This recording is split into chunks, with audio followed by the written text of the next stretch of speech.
El aire acondicionado del Hospital Central de la Ciudad de México zumbaba monótonamente mientras Leticia Mendoza, de 35 años, observaba la ciudad a través de la ventana del 7º piso. Sus ojos cansados reflejaban las luces del atardecer que se filtraban entre los edificios del Paseo de la Reforma. Llevaba 3 días durmiendo en un sillón junto a la cama de su madre, doña Carmen, quien había sido ingresada de emergencia tras un severo ataque cardíaco.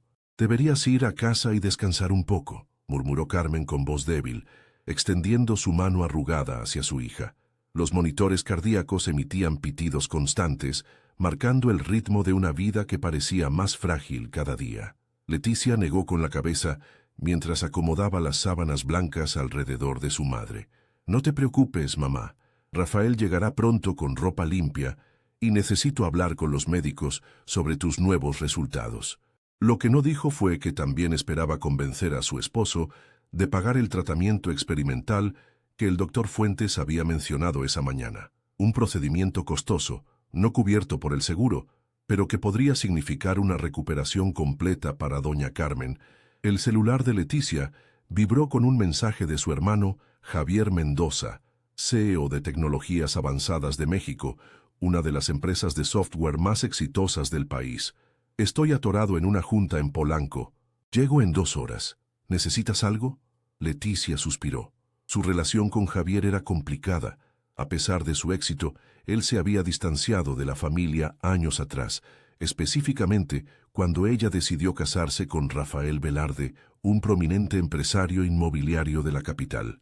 Rafael nunca había ocultado su desdén por los orígenes humildes de los Mendoza, provenientes de un pequeño pueblo en Michoacán. «¿Tu hermano vendrá?», preguntó doña Carmen, interrumpiendo sus pensamientos. «Sí, mamá. Dijo que vendría después de su trabajo. Ese muchacho siempre tan ocupado. Al menos hizo algo de su vida, a diferencia de...». Carmen se interrumpió, pero Leticia sabía lo que estaba pensando. A diferencia de su padre, quien los había abandonado cuando eran niños para irse con otra mujer a Estados Unidos, el sonido de pasos firmes en el pasillo anunció la llegada de Rafael antes de que apareciera en la puerta. Alto, de hombros anchos, vestido con un traje Armani a medida y un reloj Patek Philippe que brillaba en su muñeca izquierda. A sus 45 años, Rafael Velarde proyectaba exactamente lo que era: poder y dinero. «¿Todavía sigues aquí?». Su tono era más una acusación que una pregunta, mientras dejaba una pequeña maleta junto a la puerta. «Tenemos la cena con los inversionistas chinos esta noche.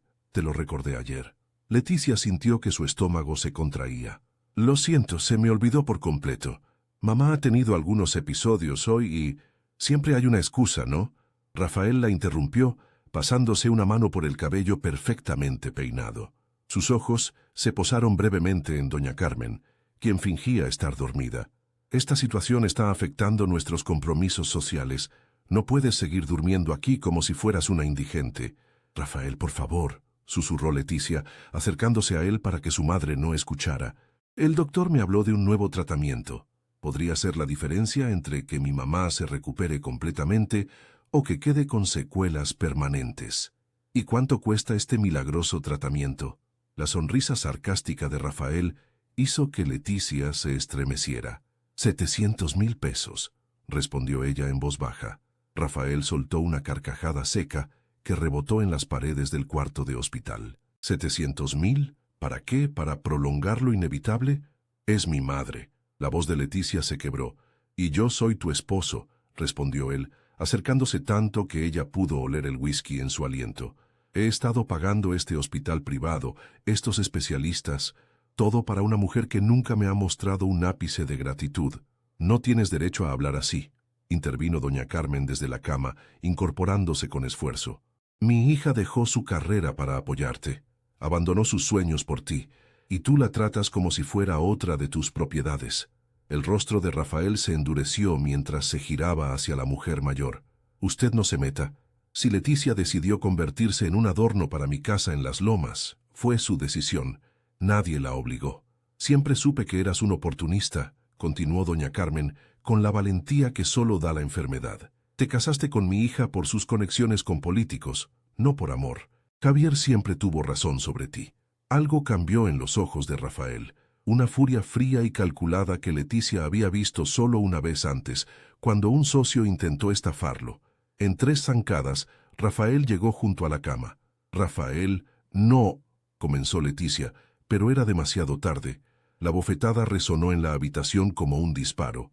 La cabeza de doña Carmen giró violentamente hacia un lado, mientras un hilo de sangre comenzaba a correr por la comisura de su boca. «¡Mamá!». Leticia corrió hacia ella, interponiéndose entre Rafael y su madre. «¡Aléjate de ella!», gritó, empujando a Rafael con una fuerza que no sabía que tenía. Las enfermeras aparecieron en la puerta, alertadas por los gritos. Detrás de ellas, inmóvil y con los ojos desorbitados, estaba Javier Mendoza, quien había llegado justo para presenciar el golpe. «¿Qué demonios hiciste?». La voz de Javier era apenas un susurro, pero cargado de una ira contenida que hizo que todos en la habitación se congelaran. Rafael se giró lentamente, ajustándose el saco como si nada hubiera ocurrido. Vaya, el hermano ausente finalmente aparece, justo a tiempo para el drama familiar. Lo que ninguno esperaba era la sonrisa fría que se formó en los labios de Javier mientras sacaba su teléfono y lo sostenía en alto. «Perfecto timing, de hecho», dijo mostrando la pantalla donde se veía claramente que había estado grabando, «porque acabo de capturar exactamente el tipo de evidencia que necesitaba para destruirte». El ambiente en la sala privada del hospital se había transformado. Lo que antes era una habitación de convalecencia, ahora parecía un campo de batalla, con Leticia protegiendo a su madre, mientras las enfermeras verificaban sus signos vitales. Rafael y Javier se miraban fijamente desde extremos opuestos de la habitación, como dos depredadores, calculando el momento de atacar. «Borra ese video ahora mismo», ordenó Rafael, su voz controlada, pero con un temblor de rabia apenas contenido. Javier, vestido con un traje azul marino que contrastaba con el gris de Rafael, guardó calmadamente su teléfono en el bolsillo interior de su saco. A sus 39 años, tenía la confianza de quien ha construido un imperio desde cero. «¿Sabes qué es lo interesante, Rafael? Que durante años he estado recopilando información sobre ti», respondió Javier. «Tus tratos con funcionarios corruptos, los terrenos que obtuviste mediante desplazamientos forzados en Chiapas, tus cuentas en Panamá. Todo está documentado». El rostro de Rafael palideció visiblemente bajo su bronceado perfecto. «Estás mintiendo. ¿De verdad quieres arriesgarte a averiguarlo?». Javier se acercó a la cama donde doña Carmen respiraba con dificultad. «Siempre supe que eras una basura, pero nunca pensé que llegarías a agredir físicamente a una mujer enferma». El doctor Fuentes entró apresuradamente, alarmado por los informes de las enfermeras. «¿Qué está pasando aquí? Doña Carmen necesita tranquilidad absoluta». «Lo que necesita mi madre es protección contra ese hombre», intervino Leticia, señalando a Rafael con un dedo tembloroso. Sus ojos, normalmente suaves, ahora ardían con determinación. «Y un tratamiento que él se niega a pagar». Rafael ajustó su corbata recuperando la compostura. Su rostro volvió a ser la máscara de control que usaba en las negociaciones difíciles. «Doctor, mi esposa está alterada por la condición de su madre. Estábamos discutiendo opciones de tratamiento y las cosas se salieron de control». «¿Opciones de tratamiento?». Javier soltó una risa amarga. «Acabas de abofetear a una mujer de 70 años conectada a un monitor cardíaco. Eso no es una discusión, es agresión». «Señores, por favor». El doctor Fuentes levantó ambas manos en un gesto conciliador. «Les voy a pedir que resuelvan sus diferencias fuera de esta habitación. La paciente necesita estabilizarse». Mientras el médico revisaba a doña Carmen, Leticia notó algo que nunca había visto en los ojos de su esposo: miedo. Rafael Velarde, el hombre que aterrorizaba a competidores y subordinados por igual, ahora miraba a Javier como si fuera una amenaza real a todo lo que había construido. «Javier, tú y yo deberíamos hablar en privado», sugirió Rafael, intentando recuperar el control de la situación. «Estoy seguro de que podemos llegar a un entendimiento que beneficie a todos».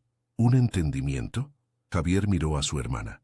«Leticia, ¿cuánto tiempo llevas soportando esto?». La pregunta golpeó a Leticia como un puñetazo en el estómago. Imágenes de los últimos 7 años desfilaron por su mente. Las humillaciones sutiles, las críticas constantes, las noches solitarias mientras Rafael trabajaba con sus secretarias, el control financiero absoluto hasta el punto de tener que pedir permiso para visitar a su madre en el pueblo. Demasiado, respondió finalmente, con una claridad que la sorprendió a ella misma. Pero eso se acabó hoy. Rafael dio un paso hacia ella, su rostro una mezcla de incredulidad y furia. Te has vuelto loca. Todo lo que tienes es gracias a mí. ¿Crees que puedes sobrevivir un solo día sin mi dinero? No necesito tu dinero, respondió Leticia, irguiéndose completamente. Necesitaba mi dignidad, y hoy la estoy recuperando. Javier asintió con aprobación antes de volverse hacia Rafael. Aquí está lo que va a pasar. Vas a transferir el dinero para el tratamiento de mi madre, hoy mismo, y mañana tu abogado recibirá los papeles del divorcio que Leticia presentará. ¿Y si me niego? El desafío en la voz de Rafael era evidente, pero sus ojos seguían traicionando su inquietud. Entonces, a las 9 a.m., todas las principales plataformas de noticias recibirán un dossier completo sobre tus actividades. El video de hoy será solo la cereza del pastel. Javier sacó una tarjeta de presentación y la colocó en la mesita junto a la cama de hospital. Mi abogado te esperará esta tarde para discutir los términos. Doña Carmen, quien había estado escuchando silenciosamente, extendió su mano temblorosa hacia Leticia. Hija, no quiero causar problemas en tu matrimonio. Mamá, no eres tú quien causa problemas, respondió Leticia, apretando suavemente la mano de su madre. Debía haber visto la verdad hace mucho tiempo. Rafael, acorralado, hizo un último intento. Leticia, piensa en lo que estás haciendo. 7 años de matrimonio, ¿los vas a tirar por la ventana por un momento de enojo? No es un momento, Rafael. Son 7 años de momentos, respondió ella. Y no estoy tirando nada. Estoy reconstruyendo. Cuando Rafael abrió la boca para responder, un enfermero asomó la cabeza por la puerta. Señor Mendoza, la seguridad del hospital está aquí como solicitó. 2 guardias de seguridad entraron y se posicionaron discretamente a ambos lados de la puerta. Señor Velarde, dijo uno de ellos con profesionalismo, le pedimos que abandone las instalaciones inmediatamente. Rafael miró a su alrededor, como un animal atrapado buscando una salida. Finalmente, sus ojos se posaron en Leticia. Esto no ha terminado, advirtió en voz baja. Nadie me humilla así y sale impune. Te equivocas, respondió Leticia. Esto acaba de comenzar. Mientras Rafael era escoltado fuera, Javier se acercó a su hermana y la abrazó por primera vez en años. Debí haber intervenido antes, murmuró contra su cabello. Yo debí haber tenido el valor de irme antes, respondió ella, pero ahora estamos aquí, juntos. En la cama, doña Carmen sonrió débilmente, el hematoma comenzando a formarse en su mejilla. Mis hijos, juntos de nuevo. Quizás este golpe valió la pena después de todo. No digas eso, mamá, dijo Leticia, secándose las lágrimas. Nada justifica lo que te hizo. El doctor Fuentes, quien había permanecido discretamente al margen, se acercó con un informe en la mano. Respecto al tratamiento que discutimos esta mañana, necesitamos tomar una decisión pronto. Javier tomó el informe y lo revisó rápidamente. Proceda con todo lo necesario, doctor. Los gastos corren por mi cuenta. Y respecto a lo ocurrido, continuó el médico con expresión grave, recomendaría presentar una denuncia formal. El señor Velarde agredió a una paciente en mi hospital. Eso es algo que no puedo ignorar. Leticia y Javier intercambiaron miradas. Lo haremos, confirmó ella. Ya no hay marcha atrás. Mientras el doctor y las enfermeras salían de la habitación, Javier sacó su teléfono nuevamente. Hay algo más que debes saber, Leticia. Algo que descubrí hace 3 semanas y que estaba investigando. ¿De qué hablas? Javier deslizó el dedo por la pantalla, hasta encontrar lo que buscaba. Una serie de fotografías que mostraban a Rafael entrando a un lujoso hotel en Cancún, acompañado por una mujer joven. Las siguientes fotos los mostraban en un yate, besándose apasionadamente. Su nombre es Daniela Lozano. Tiene 24 años y es la hija de uno de sus socios. Javier hizo una pausa. Llevan viéndose casi un año. Leticia observó las imágenes con una extraña calma. Donde esperaba sentir dolor, solo encontró alivio. ¿Sabes qué es lo más triste, Javier? Que ni siquiera me sorprende, y ya ni siquiera me duele. Eso es bueno, respondió él, guardando el teléfono. Porque lo que viene no será fácil. Rafael no cederá sin pelear. No importa, dijo Leticia, mirando por la ventana hacia la Ciudad de México que se extendía bajo el cielo del atardecer. Por primera vez en años, no tengo miedo. La sala de juntas del bufete jurídico, Hernández and Asociados, ubicada en el piso 30 de una torre en Santa Fe, ofrecía una vista panorámica de la Ciudad de México. Leticia observaba la ciudad a través de los ventanales mientras esperaba que comenzara la reunión. Habían pasado exactamente 48 horas desde el incidente en el hospital, y su vida había dado un vuelco completo. ¿Estás lista para esto?, preguntó Javier sentado a su lado, revisando documentos con la abogada Mariana Ortiz, una mujer de mediana edad con la reputación de ser implacable en casos de divorcio de alto perfil. Leticia asintió, alisando nerviosamente la falda de su traje sastre azul marino que Javier le había comprado el día anterior. Nunca he estado más lista para algo en mi vida. La puerta se abrió y Rafael entró, seguido por su abogado, un hombre de aspecto severo que cargaba un maletín de piel. Rafael parecía impecable como siempre, pero Leticia notó las sutiles señales de estrés, las ojeras apenas disimuladas, la tensión en la mandíbula, el ligero temblor en sus manos. «Agradezco que todos podamos reunirnos civilizadamente», comenzó Mariana, una vez que todos tomaron asiento. «Estamos aquí para discutir los términos de separación entre el señor Velarde y la señora Mendoza». «Mi cliente no está interesado en ninguna separación», intervino el abogado de Rafael, Francisco Alarcón. «Esto es simplemente un malentendido familiar que se ha magnificado innecesariamente». Javier soltó una risa seca. «¿Un malentendido? ¿Así llaman ahora a agredir físicamente a una mujer de 70 años en un hospital?» Rafael mantuvo la mirada fija en Leticia, ignorando a Javier.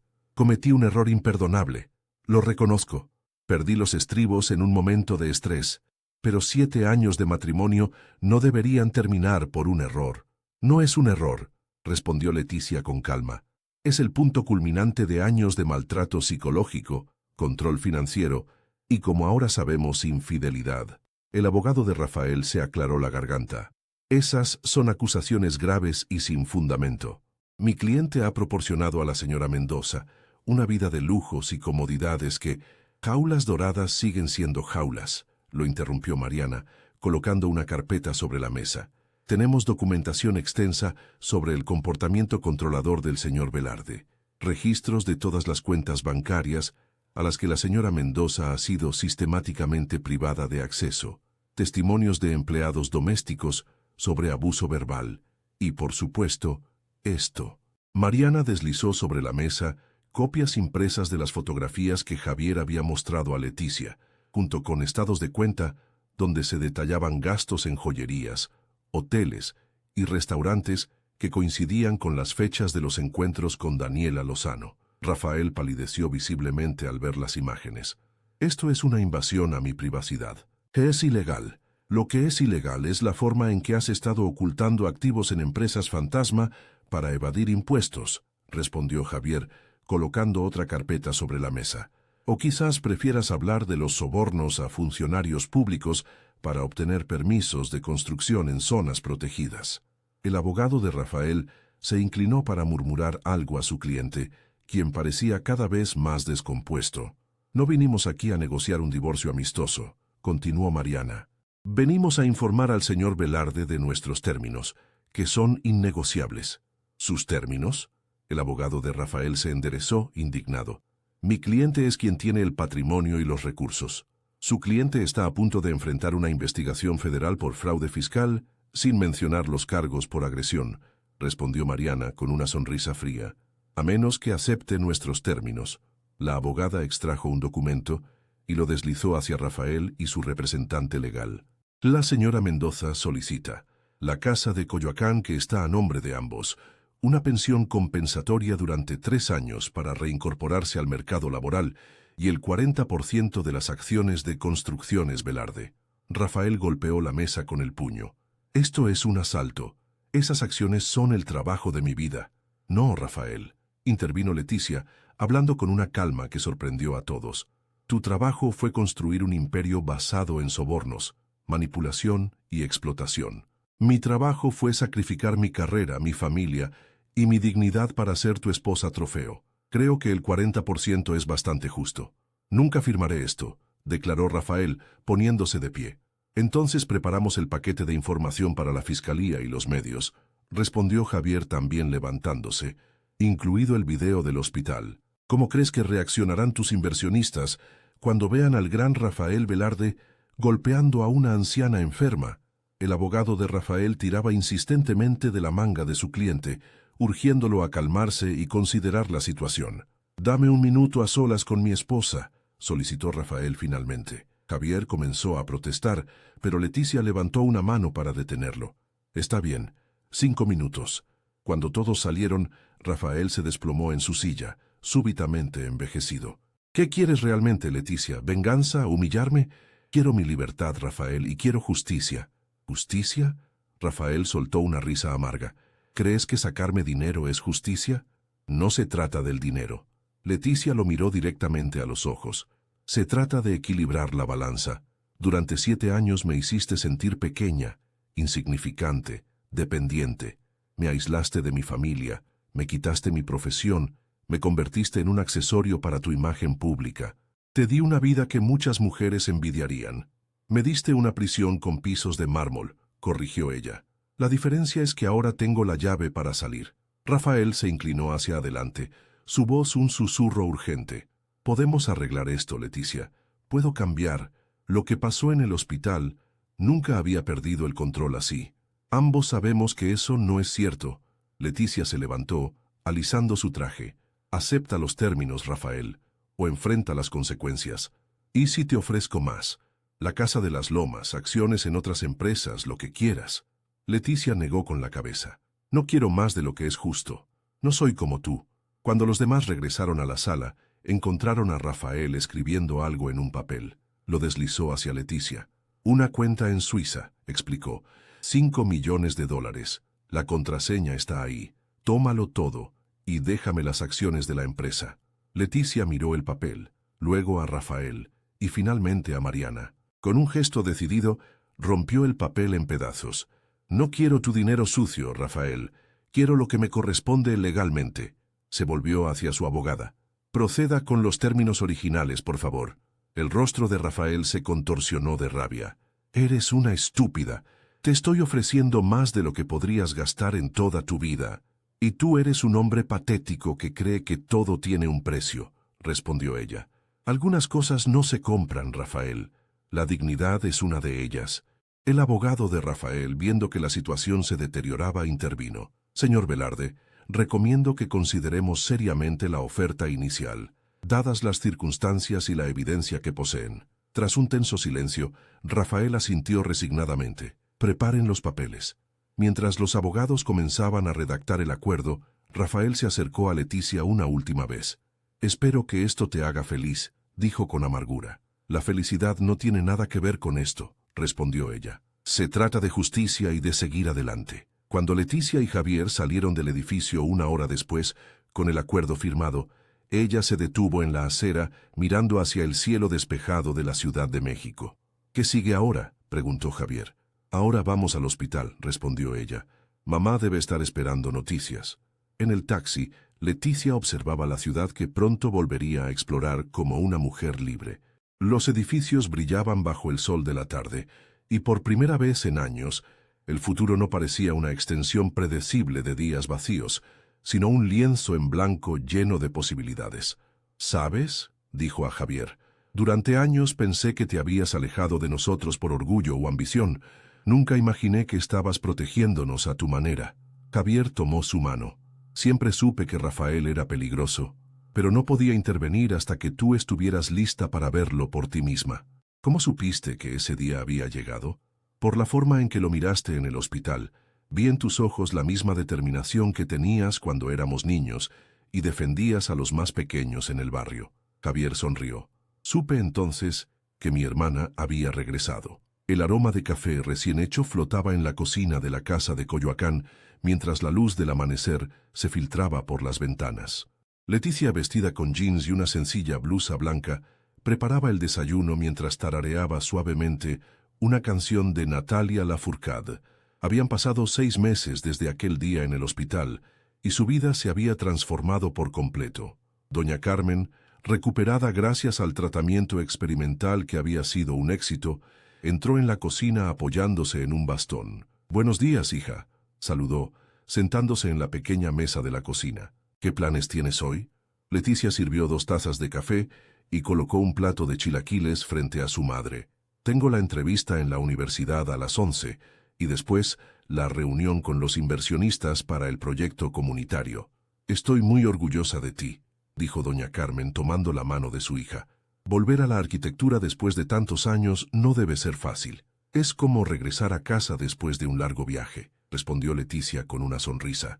«Aunque la tecnología ha cambiado tanto que a veces me siento como una estudiante de primer año». El timbre sonó, interrumpiendo la conversación. Leticia abrió la puerta para encontrar a Javier, quien sostenía un ramo de flores y un periódico. «Buenos días, familia», saludó besando a su hermana en la mejilla y luego a su madre. «Les traje algo para celebrar», extendió el periódico. En la primera plana de la sección de negocios, un titular destacaba: «Construcciones Velarde enfrenta crisis tras perder contratos gubernamentales. Rafael Velarde bajo investigación por presunta corrupción». «Se le está derrumbando el imperio», comentó Javier, sentándose a la mesa mientras Leticia le servía café. «Sus socios están abandonando el barco uno tras otro». «No deberías alegrarte por la desgracia ajena, hijo», lo regañó suavemente doña Carmen. «No es alegría, mamá. Es justicia poética», respondió Javier. «Ese hombre construyó su fortuna a costa de comunidades vulnerables y sobornos. Era cuestión de tiempo». Leticia observó la fotografía de Rafael en el periódico. Se veía demacrado, envejecido prematuramente, saliendo de un juzgado rodeado de reporteros. «No siento alegría ni satisfacción al verlo así», confesó Leticia, apartando el periódico. «Solo siento paz al saber que ya no forma parte de mi vida. Y ahora tú estás reconstruyendo la tuya», señaló Javier con orgullo. «Arquitectura comunitaria, justo lo que siempre quisiste hacer antes de conocerlo». El teléfono de Leticia sonó con una notificación. Era un mensaje de Elena, una amiga de la universidad que había reencontrado recientemente, y ahora era su socia en el proyecto de viviendas sustentables para comunidades de bajos recursos en Xochimilco. «Elena dice que el representante del fideicomiso confirmó su asistencia a la reunión de hoy», anunció Leticia con una sonrisa de satisfacción. «Si aprueba la propuesta, podremos comenzar la construcción el mes próximo». «¿Quién hubiera pensado que las acciones de Construcciones Velarde que obtuviste en el divorcio terminarían financiando proyectos sociales?», reflexionó Javier. «Es la mejor forma de transformar algo tóxico en algo positivo», respondió Leticia. «Usar esos recursos para construir hogares dignos para familias que realmente los necesitan». Doña Carmen contemplaba a sus hijos con ojos húmedos de orgullo. «Tu padre estaría tan orgulloso de ustedes dos». «¿Papá?». Leticia intercambió una mirada confundida con Javier. Hablar de su padre había sido un tabú durante décadas. «Sí, su padre». Doña Carmen tomó un sorbo de café, como si reuniera fuerzas. «Hay algo que nunca les conté. Su padre no nos abandonó por otra mujer como siempre creyeron». Javier se inclinó hacia adelante con expresión tensa. «¿De qué hablas, mamá?». «Su padre descubrió irregularidades en la constructora donde trabajaba. Estaban usando materiales de baja calidad en viviendas sociales, poniendo en riesgo a familias enteras». La voz de doña Carmen tembló ligeramente. «Cuando amenazó con denunciarlos, lo amenazaron a él, con hacernos daño a nosotros». «¿Por eso se fue?», preguntó Leticia, sintiendo que una pieza del rompecabezas de su vida finalmente encajaba. Doña Carmen asintió. «Se fue para protegernos. Me envió cartas durante años desde Chicago, pero nunca se las mostré. No quería que intentaran buscarlo y se pusieran en peligro». «¿Y dónde está ahora?». La voz de Javier era apenas audible. «Falleció hace 3 años, cáncer». Doña Carmen extrajo de su bolsillo una fotografía arrugada y la colocó sobre la mesa. «Me enteré por su hermana. Nunca dejó de pensar en ustedes». Leticia tomó la fotografía con manos temblorosas. Un hombre mayor, de rostro amable pero cansado, sentado en un parque nevado de Chicago. Sus ojos, idénticos a los de Javier, miraban directamente a la cámara. «¿Por qué nos lo cuentas ahora?», preguntó Leticia. «Porque ahora están listos para saberlo. Porque ahora entienden que a veces las personas toman decisiones difíciles para proteger a quienes aman». Doña Carmen miró significativamente a Javier. como alejarse de la familia aparentando resentimiento, mientras en realidad investigas a quién les hace daño. Javier bajó la mirada, visiblemente conmovido. Siempre creí que papá era un cobarde, y resulta que yo seguí sus pasos sin saberlo. Ambos son como él, afirmó doña Carmen, fuertes, determinados, con un profundo sentido de la justicia. El timbre volvió a sonar. Esta vez era Elena, que había llegado temprano para preparar la presentación con Leticia. «Pasa, estamos desayunando», la invitó Leticia presentándola a su madre. Elena, una mujer de 30 años con intensos ojos negros y cabello corto, saludó calurosamente a doña Carmen antes de dirigirse a Leticia. «Traje los planos finalizados. Con las modificaciones que sugeriste, logramos incluir los huertos comunitarios sin afectar el presupuesto». Mientras las dos mujeres extendían los planos sobre la mesa de la sala, Javier las observaba con una sonrisa. «¿Qué?», preguntó Leticia al notar su mirada. «Nada, solo que te ves feliz, realmente feliz». «Lo estoy», confirmó ella. «Por primera vez en muchos años, estoy viviendo mi vida, no la versión que alguien más diseñó para mí». Más tarde, mientras Leticia y Elena se preparaban para salir hacia la reunión, doña Carmen llamó a su hija aparte. «Hay algo más que quiero decirte», dijo en voz baja. «Ese día en el hospital, cuando Rafael me golpeó, no fue un momento terrible para mí. Fue un regalo». «¿Un regalo?», Leticia la miró confundida. «Sí, porque finalmente te mostró la verdad que no querías ver. A veces necesitamos un golpe así, literal o figurado, para despertar». Doña Carmen acarició la mejilla de su hija. «Ese golpe te liberó, y por eso casi le estaría agradecida». Leticia abrazó a su madre con fuerza. «Te quiero, mamá. Gracias por ser tan fuerte». «La fortaleza viene de familia», respondió doña Carmen con una sonrisa. En el taxi hacia la universidad, Leticia miraba por la ventanilla el paisaje urbano de la Ciudad de México. Los edificios coloniales de Coyoacán dieron paso gradualmente a las estructuras modernas del campus universitario. Pensó en cómo, en solo 6 meses, había pasado de ser la esposa trofeo de un empresario corrupto a una arquitecta comprometida con proyectos sociales. «¿Nerviosa por la entrevista?», preguntó Elena. «Un poco», admitió Leticia, «pero es un nerviosismo bueno, de esos que te hacen sentir viva». Su teléfono vibró con un mensaje de Javier. «Acabo de hablar con el banco. La transferencia para el fondo de becas está completa. 10 estudiantes de comunidades marginadas podrán estudiar arquitectura el próximo semestre gracias a ti». Leticia sonrió mientras respondía. «Gracias a nosotros, Equipo Mendoza». Al llegar al campus, Leticia sintió una oleada de nostalgia mezclada con esperanza. Estos pasillos habían sido testigos de sus sueños juveniles y ahora la recibían de vuelta, no como estudiante, sino como profesional, como creadora, como mujer que finalmente había encontrado su voz. La secretaria del departamento la recibió con calidez. «La comisión la está esperando, arquitecta Mendoza. Por favor, sígame». Antes de entrar a la sala de juntas, Leticia se detuvo un momento. Pensó en el largo camino recorrido, en las cicatrices invisibles que había sanado, en la fuerza que había descubierto en sí misma. Pensó en su madre, en Javier, en su padre que nunca los abandonó realmente. Pensó incluso en Rafael, cuyo acto de violencia había sido, irónicamente, el catalizador de su liberación. «¿Lista?», preguntó Elena a su lado. Leticia asintió con determinación, más que nunca. Cuando las puertas se abrieron, Leticia Mendoza entró con paso firme, no como la sombra de alguien más, sino como protagonista de su propia historia. Una historia de caída y redención, de pérdida y descubrimiento, de dolor transformado en propósito. Una historia que apenas comenzaba a escribirse,